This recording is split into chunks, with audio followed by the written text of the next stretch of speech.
this video, we're going to learn how to write, store, and run our first program in Python using our TI Nspire CX II handheld. We're going to start a new document.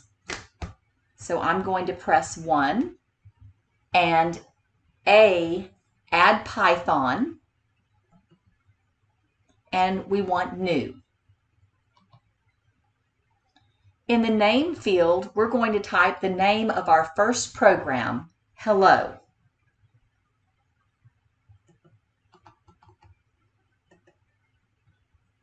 We're going to leave the type as blank program, and you'll find out about this in later videos.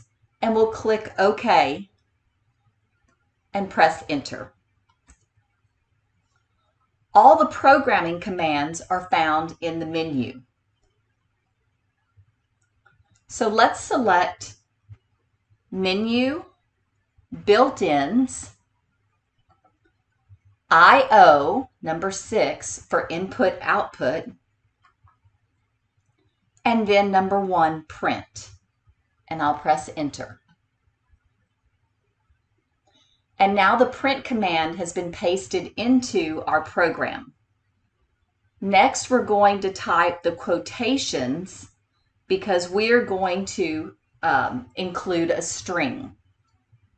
For a double quote, I can press Ctrl and the multiplication sign, and I'm going to type Hello World.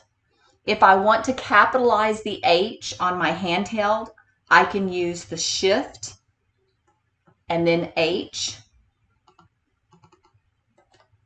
The comma is at the very bottom of the first column on my handheld, and the space is next to the Z.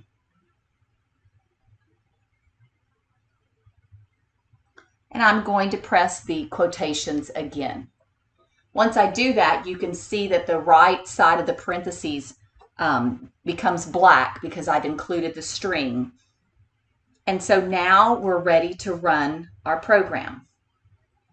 So press Menu, number 2, Run, and number 1. Notice there's a shortcut for running your program, Ctrl R.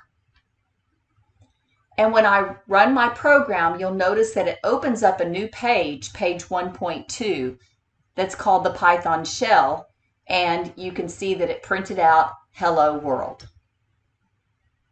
We've just completed our first Python program.